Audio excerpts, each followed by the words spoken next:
When will the book editors return from the war? Hey guys, it's Sam, and today we're going to talk about why I think books are so bad now.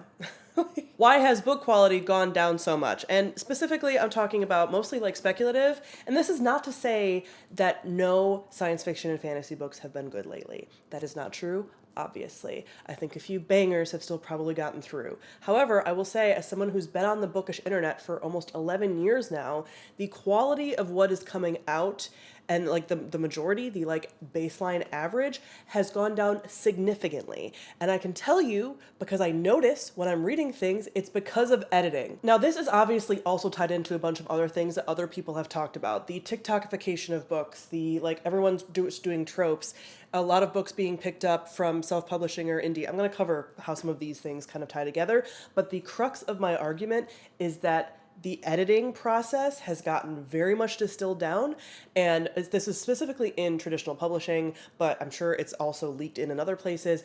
And so this is why we're having this issue of so many books feeling significantly worse quality wise over the last handful of years. I started noticing this around like the 2021 time period, so I'm sure COVID and like cutting down on staff and things also changed a lot of this, people being burnt out. But this problem with editing has been a thing in the industry for a while. I think it's just finally coming to a head. So when I say editing, what does that mean? A lot of people hear editing and they actually think that I or we, when other people are talking about editing, are talking about proofreading or copy edits. What we're actually referring to is developmental editing. Developmental editing is focusing more on the narrative and the structure of your work. There's a quote that I grabbed from Wikipedia from Adam O'Connor Rodriguez, who's a senior editor at Hawthorne Books. We know it's just a different time when I'm able to quote Wikipedia and be like, this is actually an accurate source.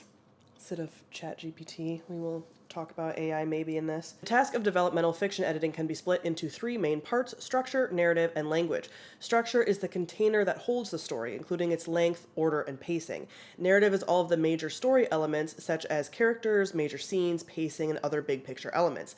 Language includes dialogue, physical description, sensory information, and sentence structure. These are things that are lacking in a lot of new fantasy, mostly fantasy and sci-fi releases that I have seen in the last handful of years, particularly the pacing and the big picture elements. Now you might be saying, okay, but what about like copy editing, proofreading, stuff like that? Copy editing and proofreading is important too, and a lot of people have pointed out that like, hey, we're seeing more grammatical errors in books that are coming out. We're seeing just like poor sentence structure. Those are things that would be caught in copy edits. So from a editing standpoint, what usually ends up happening is like you're doing your first draft, whatever. After your first draft, you have your manuscript, like you've done some edits to it yourself. You would send it to a developmental editor. They would go over all these big picture things. You would make those changes. They would maybe probably do another run through of it.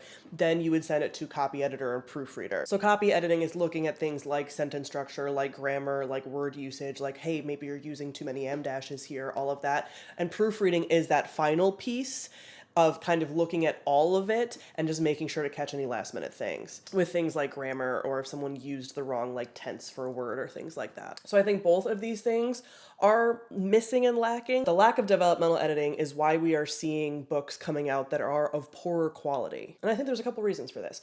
So one, I mentioned that I started to see this dramatic dip around the like 2021 time.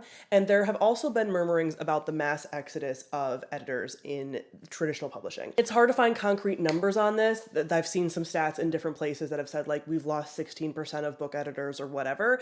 I think just a lot of people have left and aren't being replaced. And so everyone's being spread very thin that is still there. And editors were spread thin before this happened. Editing is a job that's always been hard, that has been always spreading their people thin, and now they have even less people to pull from in the pool. There's an article in Medium from 2022 about why are editors leaving publishing, and I will link that down below, but it quotes a few editors or former editors talking about why they left. One was famously the editor that worked on the Atlas 6 by Olivia Blake, which regardless of how you feel about that book, this was actually a junior editor talking about that book, but that was a New York Times best-selling book, and the publishing house basically denied her promotion after she had already worked there for 8 years, saying it would be another 5 before she could possibly get a promotion.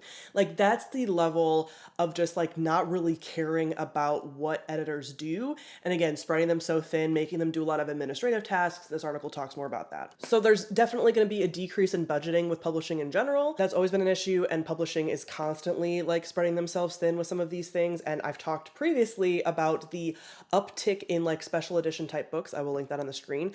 But I'm sure some of their budget is going towards that and not good editing. And I truly do not care if my books have sprayed edges if the quality inside was better. There is also very likely a restructuring of editing priority within publishing houses and what they are actually wanting to edit and kind of push through. Everyone has been talking about for years now, but again, it's gotten increasingly worse in the last 5 years or so of like what we are pushing out, the quantity of books they are pushing out, the expectations they have for authors to be churning out books every year, this like consumption. And so obviously editing, maybe they're still doing some like basic copy edits and stuff. Although again, I've seen people point out some like very obviously not proofread books, but like they are definitely being like, hey, what is the bare minimum that we can do editing wise? And developmental edits take a while. I say this as someone who offers freelance developmental editing services. If you're interested, I will link that down below. That's not what this is for. I'm talking about all of this because I know how much work it takes and how much your quality is improved of your manuscript if you do developmental edits. But this requires someone to be reading the entirety of the book, not just like skimming it for information or spelling errors or whatever. You have to be reading the book being like, okay, does this scene maybe need to be moved here? And oh, you didn't really explain this thing with the world building. And oh, you made a reference to this, but like you haven't explained that somewhere else. And oh, maybe this like the romance is moving a little bit too quickly here, where you could move this around. Like you have to do so much time and intensive reading of this to kind of get the whole big picture. And so developmental edits do take a while. They are worth it though, and they improve books immensely. And I believe that we're not seeing the developmental editing for a number of reasons. One is we have seen an uptick in books being pulled from self-publishing or indie publishing and being traditionally published. And this is not a problem, but what we're seeing is that they're basically being like, hey, this already has a built-in audience. We're just gonna move it to TradPub, and they're not doing any edits when they could be, and especially developmental edits. Some people may be like, oh, well, that would totally change the book. Developmental edits don't change the core of the book. They are polishing what is already there. Authors still have final say in what gets put out there and all of that. It's not changing, like rewriting the book for you. It is taking what you have and like improving it with like a fine-toothed comb and going over it and making sure it's the best it can possibly be. So a lot of times self-published or indie published books might have smaller budgets. People are doing it all themselves. Maybe people don't go and get it edited because they can't afford to, whatever. And I will go back to self-published on Kindle Unlimited specifically around this. So it could afford to be looked over, maybe not drastically changed, but there's some things that could be moved around a little bit to polish it up. But publishing is looking and saying, money signs, I don't need to do any work on this. We can just give it a new cover and turn it right back out, and there's already an audience for it, and so we don't need to worry about doing anything to improve this at all because people are already reading it. Also, for Kindle Unlimited, specifically self-published titles, Kindle Unlimited is paid for, I believe, pages read. I don't think it's word count. I think it's pages read. And so those books, a lot of people who publish on Kindle Unlimited have said you overly bloat your books because you get paid more depending on how many pages there are. Kindle Unlimited, specifically self-published titles, which is basically all of them now because that's the self-publishing game, need to be edited if they are turned into traditionally published work because the nature of the platform that they're originally published on means they're a little bit overly bloated. Developmental edits would refine all of that, just cut out any excess that is, again, some of the like overly bloating it for Kindle Unlimited like page count and put out something that's more like refined and has a better pacing and has, better dialogue and all of these things because it doesn't need to be paid by page count read. You're being paid by the traditional publishing contract. The other thing is people are more and more okay with this dumbing down of books. And there's been a ton of videos out about anti-intellectualism and media literacy. And that does play in here that so many books that are of this haven't been developmentally edited, of a lower caliber. Writing and editing are two different skill sets. This is not the author's fault. Not every author has editing skills. That's why you have editors. It's a separate job. And we keep hearing more and more of people being like, oh, I don't really care about the quality of the writing. I turn my brain off when I'm reading, which by the way is an insult to you and to whoever you're reading. That food was delicious. I couldn't taste a thing. That's what you're saying about books, by the way, when you say that. Anyway, so if people are saying on the internet all over the place, I don't care about the quality of the work, I just care if I have a good time. And also, you will have a better time. I'm going to go back to the food analogy. I'm already getting annoyed. This whole I don't care about the quality of the work. It's like if you eat unseasoned food for your whole life. And you're like, this is fine. This is totally fine. Unseasoned food is fine. And then you finally have properly seasoned food. It is a big difference. One can still nourish you. You can be totally okay with that one. But you're going to look me in the eye. You're going to tell me that that is the exact same experience as the properly seasoned food? It's not. Anyway, so this whole thing about people being more okay with brain off, publishers are like, we don't need to edit anything. They'll read it, which should make you mad because publishers think that you're stupid. Publishers think that you will just read anything. Prove them wrong. Prove them wrong. And the thing that's hard about this, though, is like, I have gotten more and more mad about this. It is so hard to know from a synopsis or anything if it's going to actually be like, had a developmental edit. Like, how do we know? Because they're still like saying thank you to editors in the acknowledgments, but those editors, again, stretched so thin, probably not doing like high-level developmental edits, are just doing the very basics and some copy editing and throwing it out there. I don't know, but I really hope that it swings the other direction because so many complaints that we're having about the anti-intellectualism, about not being able to find good quality romantasy books, about like the tropification and just putting everything down into like marketing terms. All of that would be solved by bringing back good developmental editing. I am begging. I am begging the developmental editors to come back from the war. Where have they been? Where have they gone? I know you're underappreciated, but we need you.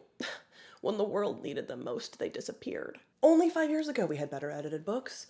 Like, even some of the best quality books that I'm reading these days are not as good of quality as they were like 5 years ago. And that is not arguable. It's a structural difference. It's a structural difference that many a person is seeing. It's not subjective. There are things about writing and about story structure and things that can be improved with developmental edits. I am begging. I could probably do a separate video on a bunch of books that I've read recently that were like, even like fine, that could be improved by a developmental editor. If you want to see that video, let me know in the comments. I mean, maybe that's the secret. If traditional publishing is not going to do developmental edits, maybe it's up to the freelance editors, but also like people shouldn't have to pay that when they are getting traditionally published.